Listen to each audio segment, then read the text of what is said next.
unbank yourself. Hmm.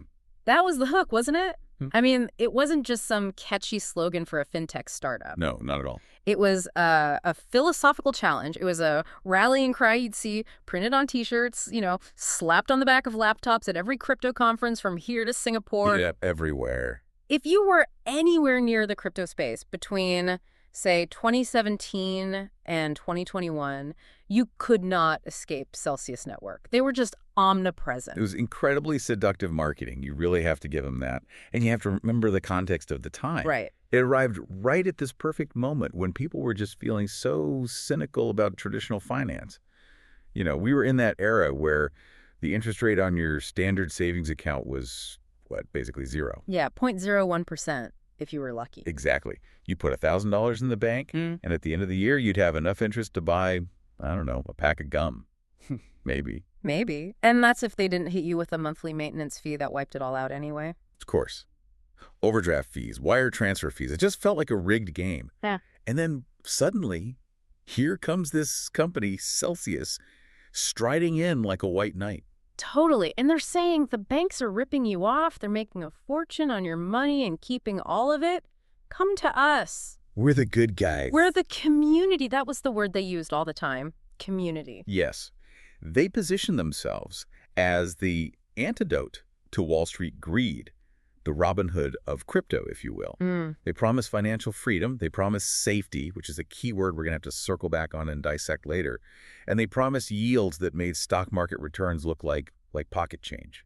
We're not exaggerating. I mean, we are talking about advertised rates of up to 17% on certain assets. 17%. It sounds completely insane now, looking back from our vantage point here in early 2026.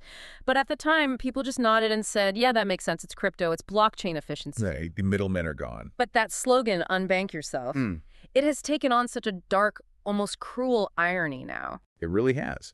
Because in a way, millions of people did exactly that. They unbanked themselves. Yeah. They took their life savings out of the regulated, insured traditional banking system. And in doing so, they walked right into a trap that ended up costing them billions. Billions. Right. And the scale of this collapse, it's just hard to wrap your head around the numbers. It really is. At its peak, Celsius had something like, $12 billion in assets under management? $12 billion. That is larger than the GDP of some small island nations. It's a staggering amount of money. And practically overnight, that entire empire just crumbled, revealing this $1.2 billion hole in their balance sheet. That's the number that always gets me, the deficit. A $1.2 billion gap. That is not a rounding error. It's not a bad quarter where you missed your earnings targets. No. That is a catastrophic systemic failure. It means that for every dollar they supposedly have of their customers' money, they just didn't have it. It was gone. And just recently, we finally saw the legal conclusion to this whole saga. It's February 2026 now, and we're looking back at the sentencing of the former CEO, Alex Mashinsky. That happened back in May of 2025. They got 12 years in federal prison. 12 years, which is a significant sentence. It really puts him in the history books alongside some of the most notorious financial fraudsters of the 21st century. It's a genuine tragedy. We aren't just looking at a business failure today. That's not what this deep dive is about. We are unpacking a collapse that wiped out the life savings of regular people, betrayed the trust of 1.7 million users, and ended with this man who was once celebrated as a visionary being led away in handcuffs. So the mission for us today is to go way beyond the headlines. We're not just doing a timeline of a bankruptcy. We really want to understand the why and the how. We need to unpack the hubris, the mechanics of it all, which, by the way, insiders were describing as Ponzi-like long before the feds ever got involved. And we need to talk about that dangerous game of centralization masquerading as decentralization. That is the core tension, isn't it? The key question we have to try and answer is, how did a company with 1.7 million devoted customers, I mean, people who practically worshiped the brand, go from a $3 billion unicorn valuation to a federal fraud case? How did so many smart people get fooled? Exactly. Okay, so let's start at the beginning. Section 1, the golden ticket. Because before it was a crime scene, Celsius was an absolute rocket ship. It was founded in 2017. Who were the architects behind this thing? Well, you had three main co-founders, Alex Mashinsky, who is the face of the company, Daniel Leon, and Nuke Goldstein. And they set up their headquarters in of all places, Hoboken, New Jersey. Which is such a funny detail, right? It's not Silicon Valley. It's not Wall Street. No. It's Hoboken. It feels almost, I don't know, defiant. It's like they're saying, we're close to the financial capital of the world, but we are not of it. That's a great way to put it. They were physically adjacent to the establishment, but ideologically positioning themselves as the ultimate outsiders, the revolutionaries. But they grew fast. Despite that New Jersey HQ, they had a global footprint very quickly. Oh, yeah. They opened offices in Israel, Australia, the UK. They really wanted to project this image of a massive international financial institution. But let's be real. The center of gravity, the whole brand, was always Alex Mashinsky. Mashinsky's persona was, I think, maybe 80% of the entire pitch. He wasn't just a CEO. No. He was an influencer. He was a character. Like crypto evangelist. Absolutely. He was not some stuffy guy in a suit hiding in a boardroom on the 50th floor, releasing quarterly statements. He cultivated this incredibly intense, direct connection with his users. Through the AMAs? The AMAs, yeah. The Ask Mashinsky Anything sessions every single week on YouTube. I remember seeing clips of these. He'd be sitting there, maybe in his living room or home office, always wearing a black Celsius t-shirt with some slogan on it. Always. It felt so casual. It felt very intimate, like you were getting direct access to the visionary. And that was entirely the point. It was designed to create a parasocial relationship. He wasn't some distant authority figure. He was Alex. He was your friend. He was the guy on your side, fighting for you. And he would spend hours Yeah. answering questions directly from the chat. Hours. And he would rant. He'd go on these long tirades about how greedy the big banks were. He'd name drop JP Morgan or Wells Fargo and basically paint them as the enemies of the people, the villains in this story. And he told a story that people really, really wanted to believe. The core narrative was so simple. It was. There is plenty of profit to go around. The banks are making huge returns on your money, but they are hoarding it all for executive bonuses and shareholder dividends. Celsius is different. We make the same money, he'd say, but we give 80% of it back to you, the community. That 80% figure, he repeated it like a mantra. It was a constant talking point. And it was brilliant because it made users feel like they weren't just customers. They were partners. They were stakeholders. It turned the customer base into this army of evangelists. You weren't just using a financial app. You were part of a movement to unbank the world. So let's talk about the product itself, because for the average user, it was just incredibly simple. That was part of the genius. How did it actually work? It was frictionless. That was key to the user experience. You take your cryptocurrency, your Bitcoin, your Ethereum, USDC, whatever you had, and you just deposit it into the Celsius app on your phone. And that was it. That was basically it. You didn't have to lock it up for years, usually. You just put it there. And then every Monday, like clockwork, you'd get an email with the subject line, "You've earned interest." And we're not talking about 0.5% interest. We are talking about numbers that would make a traditional financial advisor literally faint. Right. We are talking up to 6.2% on Bitcoin. Now, stop and think about that for a second.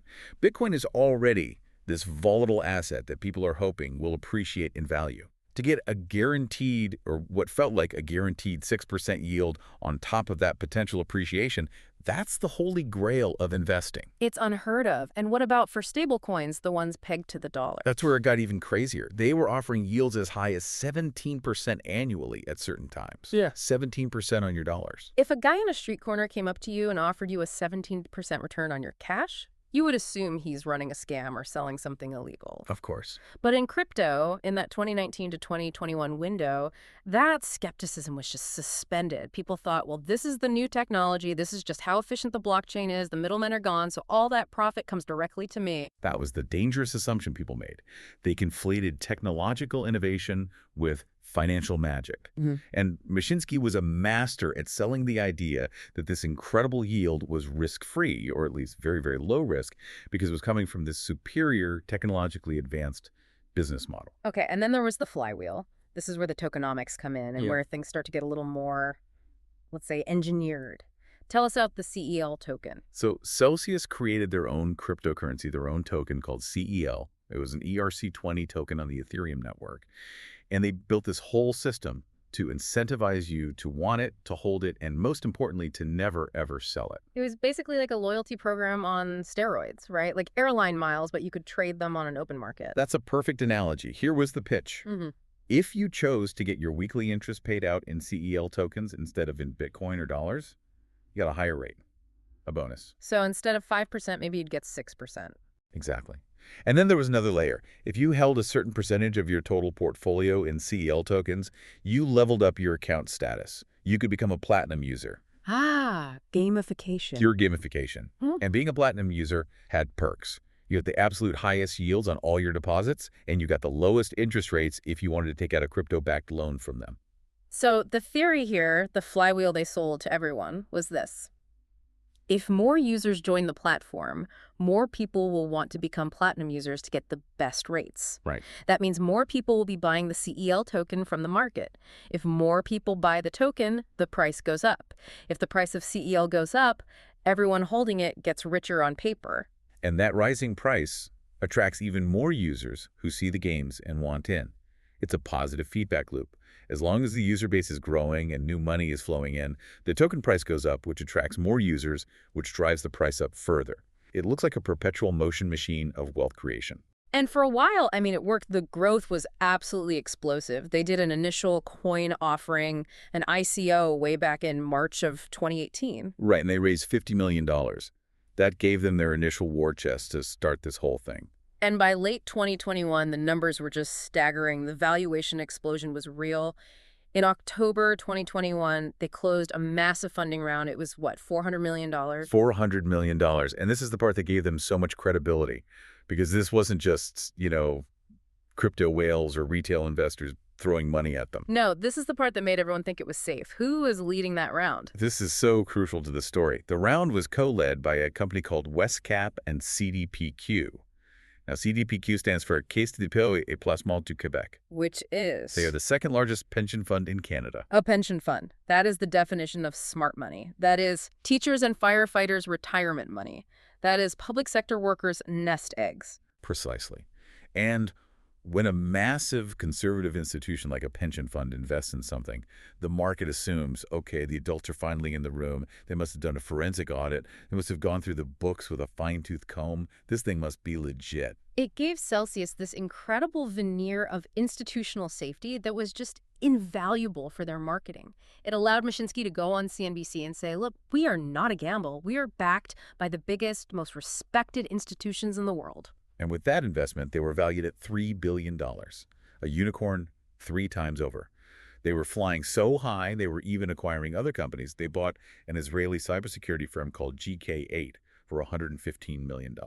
So to the outside observer, this looked like an unstoppable juggernaut that was genuinely too big to fail. But as we so often find in these deep dives, the view from the outside, the press releases, the unicorn valuations, the glitzy conferences, and the view from the inside are 2 very, very different things. All right, so let's pop the hood.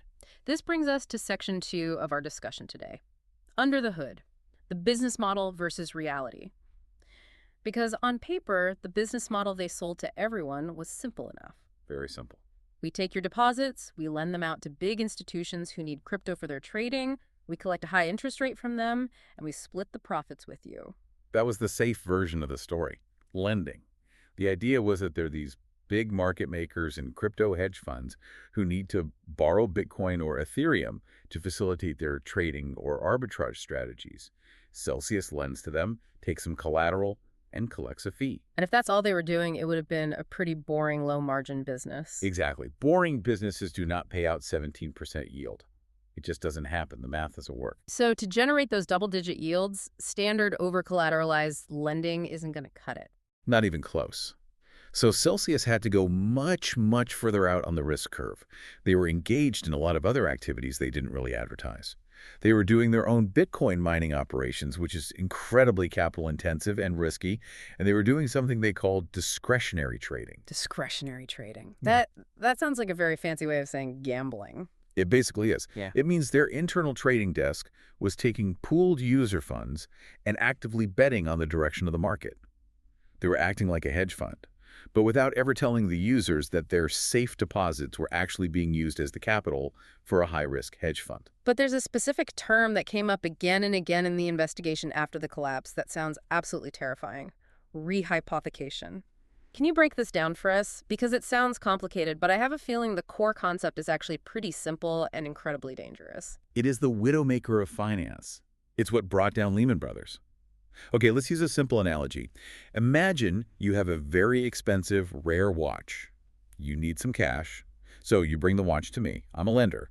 You give me the watch as collateral, and I give you a loan. Okay, simple enough. You're holding my watch in your safe. If I pay you back the loan, I get my watch back. In a normal custody arrangement, yes. But if our agreement allows for rehypothecation, I don't just put the watch in a safe. I take your watch and I walk down the street to another guy and I say, hey, look at this nice watch I have. Can you lend me some money against it? Whoa, wait, so now I owe you money and you owe this other guy money, but there's only one watch supporting both loans. Correct. And what if that guy then takes the watch and lends it to a fourth guy? Now you have this long chain of debt and leverage, all supported by that single original asset. That sounds incredibly fragile. It works great when prices are going up and everyone is happy and solvent. It creates liquidity in the system. But what happens if you come back to me and say, okay, here's your cash, give me my watch back? Yeah. You have to go get it from the other guy. Right. But what if the other guy doesn't have it anymore? Or what if the market has crashed and the watch was sold off to cover his own losses? The entire chain just snaps. You suddenly realize that the asset you thought was safe in a vault wasn't really there at all. And Celsius was doing this with customer crypto. Aggressively. In fact, there is a massive smoking gun here regarding a company called Prime Trust. Prime Trust was a crypto custodian, a company whose entire job is to keep crypto assets safe in cold storage. Celsius was using them to store customer funds. But in June of 2021, a full year before the collapse, Prime Trust abruptly cut ties with Celsius. A custodian fired a massive client. That almost never happens. They live on the fees. Exactly. But the internal risk team at Prime Trust looked at what Celsius was doing with the assets, and they completely freaked out. They said Celsius was endlessly rehypothecating assets. They were just lending the same assets over and over and over again to juice the yields. Endlessly. That's a chilling word to use. The founder of Prime Trust, a guy named Scott Purcell, was quoted later saying he knew their model was destined for failure and that it was ridiculously leveraged. He saw it coming a mile away and got his company out of there. So the safe yield that everyone was getting wasn't from some genius algorithm. It was coming from massive hidden leverage that could blow up at any moment. And that wasn't even the only fundamental structural flaw. We have to go back to the CEL token. We talked about the flywheel. But it turns out that flywheel had a secret motor attached to it, a motor that Celsius was powering with customer cash. What do you mean by that? Well, normally if the price of a token goes up, it's because the open market values it. There are more buyers than sellers. But it turns out the single biggest buyer of the CEL token was Celsius itself. Wait. They were buying their own token. With what money? With customer deposits on a massive scale. According to on-chain data from Arkham Intelligence, Celsius spent roughly $350 million buying CEL tokens on the open market, starting back in 2019. Why? Why would they do that? Two critical reasons. One, to prop up the price.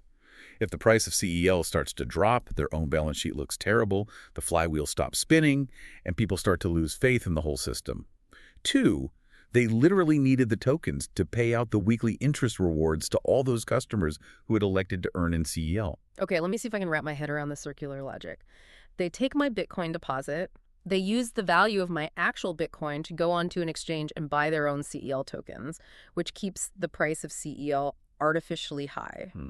And then they pay me my weekly interest in the very same CEL tokens that they just artificially propped up using my money. You've got it. It's the definition of a house of cards. They were burning through actual valuable blue chip assets like Bitcoin and Ethereum and stablecoins to inflate the value of their own proprietary illiquid token. It is like eating your own tail to survive. As long as new money from new customers kept flowing in the front door, they could keep the scheme running. That sounds... Well, there's a word for that kind of business model. It starts with a P. And that word started appearing in their own internal documents. This is the part of the story that just makes your jaw drop. There was a coin deployment specialist working at Celsius named Dean Tappan. In an internal memo or a chat log that was later released during the bankruptcy proceedings, he literally wrote that his job title should be Ponzi consultant. No way. He wrote that down in a company chat. Ponzi consultant. He did. Now, it was likely meant as a dark joke among colleagues, but it reveals that on some level, they knew exactly what the mechanics of their operation looked like. The black humor of people who know they're on a sinking ship. It wasn't just him. Later, after the bankruptcy, the court-appointed independent examiner's report cited another insider who explicitly described aspects of the business as being Very Ponzi-like. So it's incredible. People inside knew what was going on. I mean, there was even a public lawsuit before the final collapse, right? The Jason Stam case. Yes. In July 2022, right around the time everything imploded, a former investment manager named Jason Stone sued them. But his allegations covered the period long before that. He alleged it was a Ponzi scheme and specifically cited a massive trading loss, $350 million, due to what he called improper trading protocols. So he was basically claiming Celsius had no idea how to hedge their risks. They were just gambling, losing hundreds of millions of dollars, and covering up the hole with new customer deposits. That was the allegation. So you have internal jokes about being a Ponzi consultant, you have your own custodians firing you for being recklessly leveraged, and you have hundreds of millions in trading losses being covered up. Right. But on YouTube, Alex Mashinsky is looking into the camera and telling everyone that the banks are the enemy and Celsius is safer than a vault. The disconnect between the public image and the private reality was just, it was a canyon. And that brings us to Section 3, red flags and regulatory heat. Because it wasn't just, incompetence or a flawed business model. There was active deception going on. Starting at the very top. We're talking about insider selling. Correct. The mantra of the crypto community, and one Mashinsky repeated constantly, is Ocho deal, hold on for dear life, diamond hands, never sell. He would tweet about how the founders were buying more CL, how they believed in the project, how they were not sellers. I remember one tweet specifically. It was December 2021, right before things really started to get shaky in the market. He tweeted very clearly that the founders are not sellers of the token. He was trying to calm the market down. But the blockchain doesn't lie. Public, on-chain data tells a completely different story. We know Mashinsky sold $500,000 worth of CL in a single transaction as early as October 2020. And in total, Arkham Intelligence was able to trace wallets and estimates. He personally sold about $44 million worth of CL. So he's on YouTube telling his 1.7 million followers to buy and hold because Celsius is the future, while he is quietly on the side cashing out $44 million to secure his own future. That's not just a red flag, that is a blaring siren with flashing lights. It's the absolute definition of bad faith. He was using his loyal followers as his exit liquidity. And the regulators were starting to hear that siren too. We often think of crypto as this wild west where there are no sheriffs, but in this case, the sheriffs were actually watching. They were. In September of 2021, authorities in 3 different states, Texas, New Jersey, and Kentucky, all made moves on the same day. New Jersey issued a full cease and desist order. Texas filed a notice. The core argument from all of them was the same. Which was what? That these earn accounts, the product where you deposit your crypto and get interest, were actually unregistered securities. Meaning they were selling financial investment products to the public without following the laws designed to protect investors, like providing disclosures and registering with the SEC. Exactly. The Howey test is the legal standard in the U.S. for what constitutes a security. If you invest money in a common enterprise with the expectation of profit derived primarily from the efforts of others, that's a security. Celsius's earned product fit that description perfectly. How did Mashinsky respond to these states coming after him? Was he conciliatory? Not at all. He was completely defiant. He went on the offensive. He claimed he was very confident their products weren't securities. He tried to frame it as regulators who just didn't understand the new technology or as an attack on innovation. But looking back, that was the clear beginning of the end. The legal pressure was mounting from all sides. And at the same time, the executive team was becoming a revolving door. That's always a bad sign at a company. It's a huge red flag. In November 2021, they had to suspend a senior employee because he was the focus of an Israeli police probe related to a previous job he had. But more tellingly, you had the CFO, the Chief Financial Officer, Rod Bolger. He was appointed in late 2021 and had resigned by June 2022. When the CFO walks out the door right before a massive financial crisis hits, that is usually a pretty good sign that they looked at the books and did not like what they saw. It is the ultimate canary in the coal mine. So all the cracks are visible, at least for anyone looking closely. It's late 2021, early 2022. The crypto market is starting to get shaky. And then we get to the main event, Section 4, the crash, the summer of 2022. The prelude to the Celsius crash was the collapse of another massive crypto project, Terra, and its stablecoin Luna in May of 2022. Right, a total death spiral. A death spiral that wiped out tens of billions of dollars of value in a matter of days. That sent these huge shock waves through the entire market. Everyone was suddenly very, very nervous. Investors were looking at their portfolios and asking, is my money actually safe anywhere? And immediately, rumors started swirling that Celsius had taken a huge financial hit in the Luna collapse. And what was the response from Celsius? Deny, deny, deny. On June 7th, 2022, they published this infamous blog post. The title says it all. Damn the torpedoes, full speed ahead. Damn the torpedoes. It sounds so defiant, almost heroic, like a captain going down with his ship. There's pure hubris. In the post, they dismissed the widespread rumors of insolvency as misinformation being spread by vocal actors. They basically claimed it was all FUD, fear, uncertainty, and doubt being spread by shadowy competitors who wanted to hurt the community. They told everyone to stay calm and HODL. And Mashinsky kept up the AMAs right until the bitter end. Oh yeah. June 10th, 2022. That's just 3 days before they froze withdrawals. He goes on YouTube for his weekly session. He looks straight into the camera and says, and I'm quoting here, Celsius has billions in liquidity, right? And we provide immediate access to everybody. He accused critics of being paid by competitors to spread lies. Immediate access to everybody. He said that on a Friday. He did. And then came Monday morning, June 13th. The day the music died for 1.7 million people. I remember it so vividly. An abrupt announcement just drops out of nowhere. A short memo on their blog. Celsius is pausing all withdrawals, all swaps, and all transfers between accounts. And the reason they cited? Extreme market conditions. Imagine waking up to that email. You have your life savings in this app. You try to log in and get your money out just in case, and the withdrawal button is it's grayed out. Unbank yourself suddenly became you cannot access your bank. The irony was just so thick you could cut it with a knife. The defining feature of a failing traditional bank is that you go to the teller and they say, sorry, we don't have your money right now. And that is exactly what happened here. But unlike with a bank, there was no FDIC insurance. There was no government backstop. There was just nothing. What was the immediate market reaction to that freeze? Panic. Absolute unadulterated panic. Bitcoin and Ethereum dropped 12 to 14% almost instantly because the market realized that one of the biggest players was totally insolvent and would have to start liquidating assets. And the CEL token, it crashed by a third in minutes, dropping to around $0.21. Remember, it had been nearly $7 a year prior. And for the customers, that month of silence after the freeze must have been excruciating, just waiting. It was a full month of total uncertainty. People were holding out hope. Maybe it's temporary. Maybe it's just a liquidity crunch, not an insolvency problem.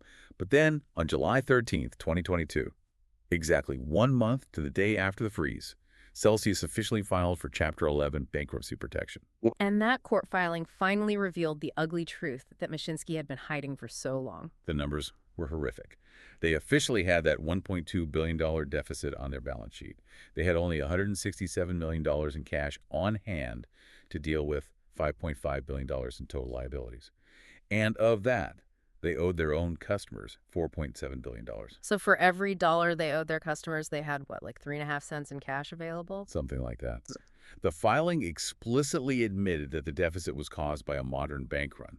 But again, let's be really clear about this. A bank run only destroys a company if that company doesn't actually have the assets to back up the deposits. Right. If they'd really been doing what they claimed, safe, over-collateralized lending, they could have simply recalled their loans, gotten their crypto back, and paid everyone. They couldn't do that because the money was gone. It had been lost in bad trades and risky bets. This brings us to what might be the most important part of this whole story. Section 5, the human cost. Because when we talk about liabilities and unsecured creditors, it sounds so sterile. It's just accounting language. But these were real people. And there's a specific legal distinction that ended up ruining thousands of lives. This is the most painful lesson of the entire 2022 crypto winter. And it's one that I hope every single listener really internalizes. When you put your money in a bank, legally, that money is a liability of the bank, but you have a very strong claim to it, and more importantly, the government insures it up to $250,000 through the FDIC. But with Celsius, it was different. Very different. When users sign Celsius's terms of use, which, let's be honest, almost nobody actually reads, they clicked agree to something very specific and very dangerous. What did they agree to? The terms stated that any assets deposited into the EARN program transferred legal ownership and title of those assets to Celsius. You weren't depositing your crypto into a vault for safekeeping. You were giving an unsecured loan to the Celsius Corporation. So the Bitcoin and Ethereum in people's accounts, it didn't legally belong to them anymore. Legally, no. At the moment of the bankruptcy filing, it belonged to the estate of Celsius Network. The users were legally classified as unsecured creditors. And in a bankruptcy proceeding, Where does an unsecured creditor sit in the pecking order to get paid back? At the absolute back of the line. First, the secured creditors get paid, Sure. people who have collateral backing their loans. Then the lawyers and the bankruptcy consultants and the accountants get paid their enormous fees. And trust me, they made hundreds of millions of dollars in fees from this case. Of course they did. Then, and only then, if there are any scraps of money left over, the unsecured creditors get to split what remains. So the customers, the very community that Mashinsky claimed to love and serve, were the absolute last people to get paid. Exactly. And the stories that came out in the court filings. Molly White, a researcher who does incredible work documenting crypto disasters, compiled a long thread of letters that customers wrote and sent to the bankruptcy judge. They are just heartbreaking to read. I remember reading about one. A customer actually sent a photo of a baby ultrasound to the judge. Yes, begging the judge for relief, saying things like, "I need this money for my child who is on the way. This was our entire savings for the baby." There were stories of people losing their entire life savings, people who could no longer pay their mortgage, people who couldn't afford to buy food. These weren't just millionaire speculators gambling with play money. These were regular people, teachers, nurses, grandparents, who genuinely believed the pitch that Celsius was a safer, better savings account. And to add a final cruel insult to injury, there was the privacy issue. This was the final twist to the knife. The court process in the U.S. demands transparency. Celsius's lawyers argued that their customer list was valuable intellectual property and should be kept private, but the court overruled them. They were forced to publish a massive document listing the names of their customers and their financial details, how much they had on the platform. So not only did you lose all your money, but now your neighbor, your boss, your ex-wife can go online and see exactly how much you lost. The humiliation on top of the financial ruin. Someone even created a searchable website called Celsius Net Worth that scraped all that data. It went viral. It revealed that the top 3 individual losers had lost $40.5 million, $38.2 million, and $26.4 million respectively. Staggering sums. But the real tragedy is often felt most acutely by the person who lost $10,000, because that might have been everything they had in the entire world. So the company is bankrupt, the money is gone, Mashinsky is out. Let's look at the long road to resolution. This is section 6. It's taken years to sort this mess out from the summer of 2022 all the way to where we are now in 2026. It was an incredibly messy and expensive bankruptcy process. Mashinsky resigned in September 2022, effectively washing his hands of the cleanup. Then came the long, slow process of trying to sell off whatever assets were left to pay people back something. They sold that cybersecurity company they had bought, GK8. Right, they sold GK8 to Galaxy Digital, which is Mike Novogratz's company. But the big question was what to do with the remaining crypto assets and, importantly, their massive Bitcoin mining operation. There was a bidding war for the scraps, wasn't there? There was. You had a consortium called Nova Wolf. You had another group called Fahrenheit. Fahrenheit was backed by some heavy hitters in the crypto space like Michael Arrington and seemingly had ties to some Coinbase alumni. Eventually, a complex restructuring plan was approved by the court in late 2023. And this plan birthed a new company. This is kind of a unique solution to a crypto bankruptcy, isn't it? It is, yeah. Instead of just liquidating everything for pennies on the dollar, they created a new entity called Ionic Digital. This is the core of the resolution. The creditors, the former customers of Celsius, effectively became the new owners of a standalone Bitcoin mining company. So the logic was, look, we can't pay you back fully in cash or crypto right now because we lost most of it, but we do own all this valuable mining equipment. So here, have some equity in a new mining operation. If the price of Bitcoin goes up and if we can run this operation profitably, maybe the stock becomes valuable one day and you get made whole eventually. Correct. It's a bit of a Hail Mary pass. Yeah. But it was seen as a better option than immediate liquidation for next to nothing. So in January of 2024, they began the actual distributions. Over $3 billion in liquid crypto and fiat was returned to the creditors. How much do people actually get back? It varied, but it wasn't 100% of what they lost, not even close. Most people got back something in the range of 50 to 70 cents on the dollar of their claims value at the time of the bankruptcy. It was something, but it was still a devastating loss. And the Celsius app, the tool that started this whole mess, was finally shut down for good on February 29, 2024. A digital ghost town. But we can't wrap this up without talking about the justice aspect, the civil and criminal penalties that came down. The Federal Trade Commission, the FTC, stepped in with a massive civil settlement, $4.7 billion. But the real headline, the one everyone was waiting for, was the criminal case against Alex Mashinsky himself. He was arrested and charged with fraud, conspiracy, and market manipulation. And for a while, he fought it. He maintained his innocence, claimed it was all just a business failure. But the evidence against him was just overwhelming. The internal chats, the falsified records, the documented insider selling. In December of 2024, he finally changed his plea. He pleaded guilty to 2 counts of fraud. He also agreed to forfeit $48 million. And then came the sentence, May 2025, the final judgment. 12 years in federal prison. It's a very significant sentence. It sends a clear message that you cannot simply play fast and loose with billions of dollars of other people's money, call it disruptive innovation, and then walk away when the whole thing inevitably collapses. It's such a stark contrast to the unbank yourself days. The FTC also banned Celsius, the company, from ever handling consumer assets again. Which brings the entire irony full circle, doesn't it?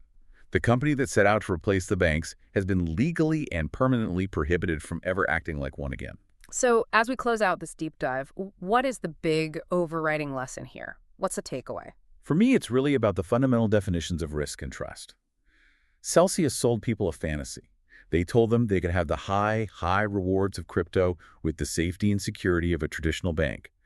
That combination does not exist. It has never existed.